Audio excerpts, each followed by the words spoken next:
Assalamualaikum warahmatullahi wabarakatuh. Nama saya Ahmad Baihaqi dengan NIM 235136060. Di sini saya akan memaparkan hasil dari analisis bisnis Canvas yang saya buat. Yang pertama, dari model bisnisnya Ustadz Khalid Basalamah. Oke, dari latar belakangnya, Ustadz Khalid Basalamah selain seorang pendakwah, beliau juga seorang pebisnis. Beliau mampu memimpin 9 perusahaan bernama Ghazwah Enterprise. Jadi 9 bisnis yang beliau kelola dinaungi dengan satu perusahaan yang namanya Ghazwah Enterprise. Di sini saya akan menjelaskan satu bisnis beliau yang bernama Ajwad Resto. Oke, Ustadz Khalid Basalamah yang cinta akan kulineran akhirnya mendirikan Ajwad Resto dengan sajian kuliner khas Timur Tengah seperti nasi kabsah, kebab laham, dan musaka. Ustadz Khalid Basalamah berhasil menjadi pendakwah sementara keterampilan masaknya yang terpendam buatnya penikmat kuliner. Sebagai seorang pendakwah, Ustadz Khalid Basalamah praktis mengimplementasikan ajaran Islam dalam bisnisnya sehingga yang didahulukan adalah urusan akhirat. Oke, mulai dari review bisnis yang pertama dari customer segmentnya. Dalam memilih konsumen, nama yang mana yang ingin dicapai dan dilayani, Ajod Resto yang merupakan salah satu resto dengan sajian masakan Timur Tengah yang ada di Jakarta mempunyai beberapa pendekatan terhadap konsumen yang ditargetkan untuk membeli produk dan jasa yang ditawarkan oleh Ajod Resto.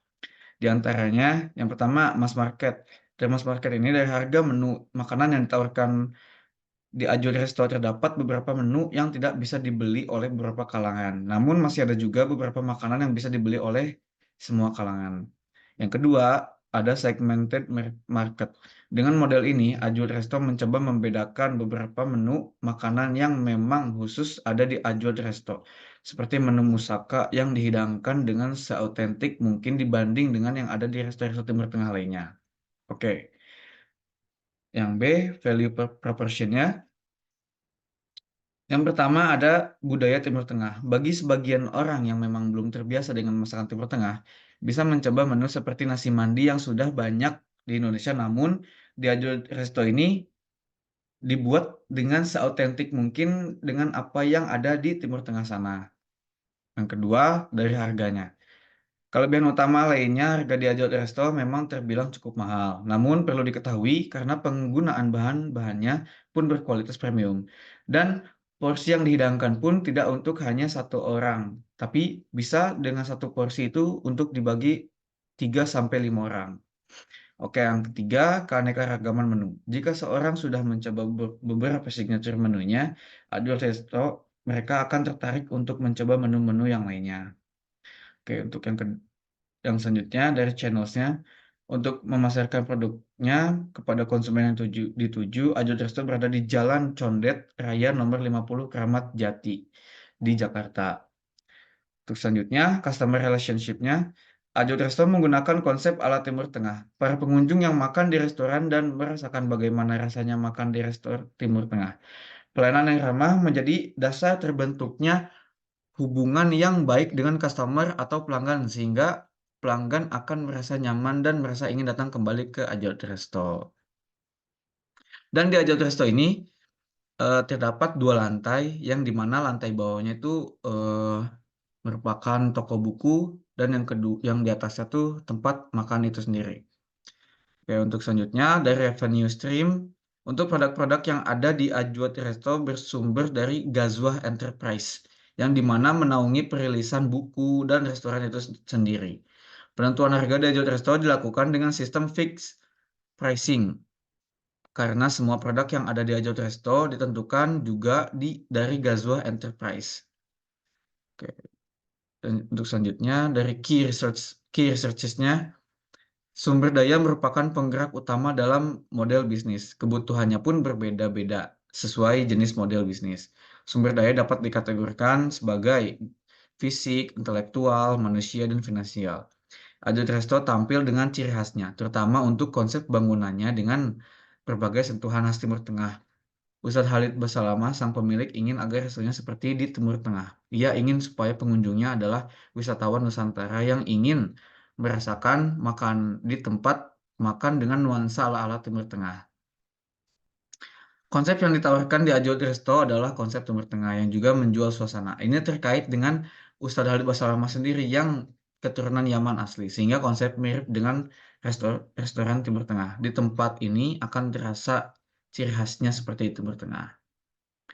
Untuk selanjutnya, key activity-nya. Yang pertama, mencari supplier yang baik. Yang kedua, memberikan pelayanan yang prima. Untuk selanjutnya, key partnerships-nya menggambarkan jaringan pemasok dan mitra yang membuat model bisnis dapat bekerja. Perusahaan menciptakan aliansi ini mengoptimalkan model bisnis, mengurangi risiko, atau memperoleh sumber daya mereka. Terdapat 4 jenis kemitraan yang berbeda. Yang pertama ada aliansi strategis antara non-phishing, cooperation, usaha patungan untuk mengembangkan bisnis, dan menghubungkan pembeli pemasok untuk menjamin pasokan yang dapat diandalkan.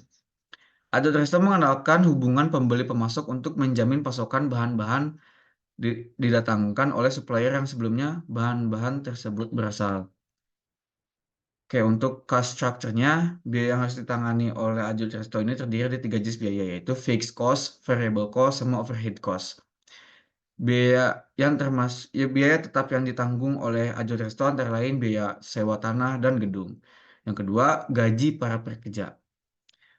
Untuk biaya variabel yang harus ditanggung oleh Ajo Resto ada dari biaya distribusi produk. Yang kedua, biaya bahan baku untuk produk makanan yang produksi oleh Ajo Resto.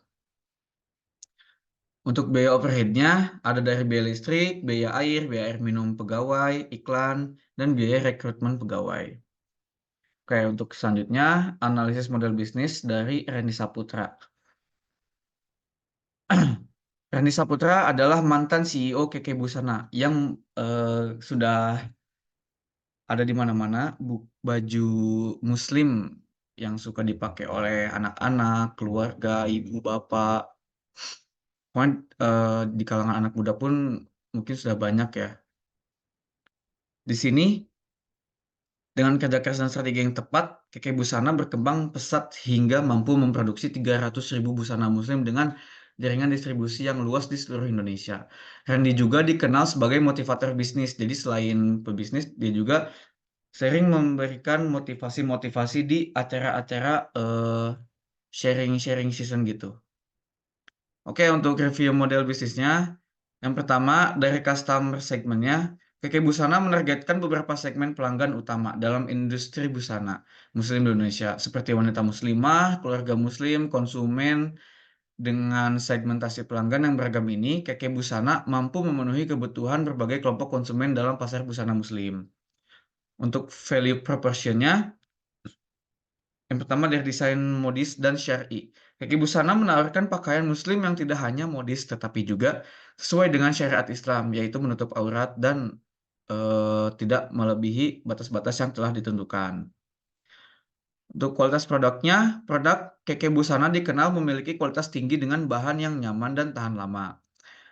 Untuk dari segi harganya, Keke Busana memiliki harga yang terjangkau dengan berbagai rentang harga. Keke Busana mampu menjangkau berbagai segmen ekonomi. Mereka menawarkan produk yang terjangkau tanpa mengorbankan kualitas, sehingga menarik bagi konsumen yang sadar harga.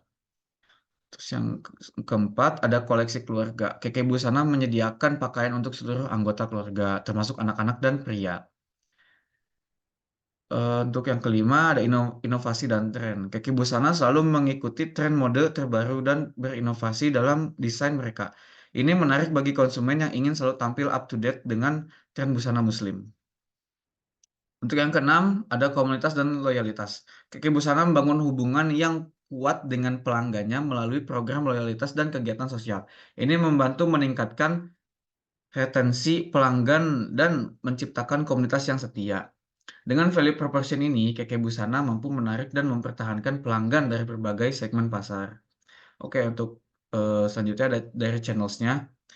Keke Busana ini menggunakan berbagai saluran untuk menjangkau dan berinteraksi dengan pelanggannya. Seperti dari toko fisik, e-commerce, media sosial, website resmi, dan acara dan pameran. Dengan memanfaatkan berbagai saluran ini, Keke Busana dapat menjangkau audiens yang lebih luas dan memberikan pengalaman berbelanja yang lebih baik bagi pelanggannya. Terus selanjutnya, customer relationship-nya, Keke Busana membangun hubungan yang kuat dengan pelanggannya melalui beberapa strategi utama. Yang pertama dari program loyalitas. Keke Busana menawarkan program loyalitas untuk pelanggan setia, memberikan diskon khusus, penawaran eksklusif, dan akses awal ke koleksi terbaru. Yang kedua, ada layanan pelanggan yang responsif. Mereka memiliki tim layanan pelanggan yang responsif dan siap membantu pelanggan dengan pertanyaan atau masalah yang mereka hadapi. Untuk yang ketiga, interaksi di media sosial. Kaki Busana aktif berinteraksi dengan pelanggan melalui platform media sosial seperti Instagram dan Facebook. Untuk yang keempat, ada konten yang edukatif dan inspiratif. Melalui saluran YouTube di media sosial lainnya, Keke Busana berbagi konten edukatif dan inspiratif tentang fashion muslim, tips gaya dan nilai-nilai keagamaan. Ini membantu membangun hubungan yang lebih dalam dengan pelanggan yang memiliki minat yang sama. Untuk yang kelima, di acara dan pameran, Keke Busana sering berpartisipasi dalam acara dan pameran busana muslim, yang memungkinkan mereka untuk bertemu langsung dengan pelanggan dan membangun hubungan yang lebih personal. Yang keenam, feedback dan umpan balik. Mereka secara aktif mengumpulkan umpan balik dari pelanggan untuk meningkatkan produk yang akan dilayani oleh mereka. Terus selanjutnya dari revenue stream, Keke Busana memiliki beberapa sumber pendapatan utama yang mendukung operasional dan pertumbuhan bisnis mereka. Di antara lain dari penjualan produk, dari e-commerce, dari toko fisik, dari kolaborasi dan kemitraan, dan produk eksklusif dan custom. Oke, untuk key researchers-nya, Kike Busana memiliki beberapa sumber daya utama yang mendukung operasional dan keberhasilan bisnis mereka, seperti dari sumber daya fisik, sumber daya manusia, sumber daya finansial, jaringan distribusi, dan teknologi. Dengan memanfaatkan sumber daya ini, Kike Busana dapat terus berinovasi dan memenuhi kebutuhan pelanggan dalam industri busana muslim. Untuk selanjutnya, dari key activities-nya, Keke Busana memiliki beberapa aktivitas utama yang mendukung operasional dan keberhasilan bisnis mereka. Di antaranya dari desain dan pengembangan produk, produksi dan manufaktur, pemasaran dan promosi, distribusi dan logistik, layanan pelanggan, pengelolaan hubungan pelanggan, dan riset pasar. Untuk dari key partnership-nya, Keke Busana memiliki beberapa kemitraan kunci yang mendukung operasional dan pertumbuhan bisnis mereka, seperti pemasok bahan baku, platform e-commerce, desainer dan influencer, komunitas dan organisasi, acara dan pameran. Dengan kemitraan-kemitraan ini, Keke Busana dapat mengoptimalkan sumber daya, meningkatkan inovasi, dan memperluas jangkauan pasar mereka. Oke, untuk cost structure-nya, Keke Busana memiliki beberapa komponen biaya utama yang mendukung operasional dan keberhasilan bisnis mereka. Di antaranya ada biaya tetap yang harus mereka bayar, yaitu dari sewa dan utility. Yang kedua, gaji karyawan. Yang ketiga, asuransi dan pajak. Untuk dari biaya variabelnya, mereka perlu membayar di bahan baku dan biaya produksi. Untuk biaya pemasaran dan promosi, mereka membayar di iklan dan promosi. Yang kedua, di konten digital. Untuk yang keempat, biaya teknologi, pengembangan dan pemeliharaan website, dan sistem manajemen inventaris.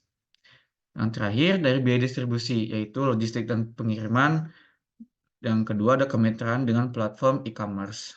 Oke, mungkin sekian dari saya, Ahmad Bayaki. Assalamualaikum warahmatullahi wabarakatuh.